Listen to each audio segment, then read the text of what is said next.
23 বৎসরের নির্যাতনের প্রতীক ধরা রয়েছে। এর সম্মুখে দাঁড়ালে আমাদের মনে পড়ে যাবে 7ই মার্চ বঙ্গবন্ধুর সেই আবেগরুদ্ধ কণ্ঠস্বর। ইতিহাস, 23 বছরের ইতিহাস, মনুষ্য নরনারীর আত্মনাদের ইতিহাস, বাংলার ইতিহাস, এদেশের মানুষের রক্ত দিয়ে আত্মনাঙ্গুত করার ইতিহাস।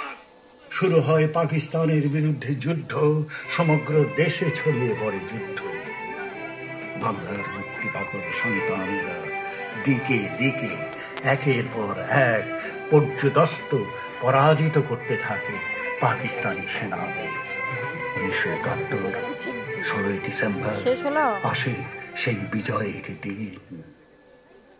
পাকিস্তানি সেনাপতি জেনারেল নিয়াজি আত্মসমর্পণ করে রমনার সেই সোহরাওয়ার্দী উদ্যানে। পূর্বাঞ্চলে পুরো পাকিস্তান বাহিনীর পক্ষে নিয়াজি স্বাক্ষর করে আত্মসমর্পণের দলিলে। মুজিবনগরের ভাস্কর্যে নিয়াজির সেই স্বাক্ষর। আত্মসমর্পণের সেই মুহূর্তটি মূর্ত হয়ে আছে।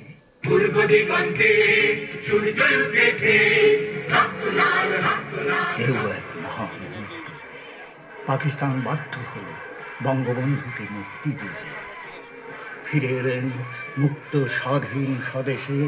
দীর্ঘ সংগ্রামী জীবনের স্বপ্ন, লাল সবুজ পতাকার এই বাংলাদেশ, এই বাংলাদেশে তিনি ফিরে এলেন। আমার বাংলাদেশ আজ স্বাধীন হয়েছে, আমার জীবনের সাধনায় পূর্ণ হয়েছে, আমার বাংলা মানুষ আজ মুক্ত হয়েছে।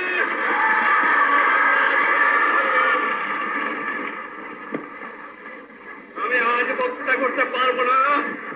বাংলার ছেলেরা, বাংলার মেয়েরা, বাংলার কৃষক, বাংলার শ্রমিক, বাংলার বুদ্ধিজীবী যেভাবে সংগ্রাম করেছে, আমি কারাগারে বন্দী ছিলাম, ফাঁসি কাটতে যাবার জন্য প্রস্তুত ছিলাম, কিন্তু আমি জানতাম আমার বাঙালিকে কেউ দবাই রাখতে পারবে না।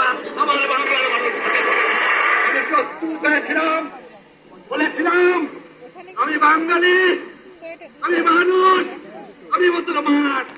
একবার পরে 2বার পরে না, এবং যাবার সময় বলে যাব জয় বাংলা, স্বাধীন বাংলা, বাঙালি আমার জাতি, বাংলা আমার ভাষা, বাংলার মাঝে আমার ভাষা। 12ই জানুয়ারি বঙ্গবন্ধু দেশ পরিচালনার ভার গ্রহণ করেন। যুদ্ধ বিধ্বস্ত দেশটিকে এবার গড়ে তুলতে হবে। বঙ্গবন্ধু ভোলেননি গণহত্যায় নিহত 30 লক্ষ শহীদের কথা, মুক্তিযোদ্ধাদের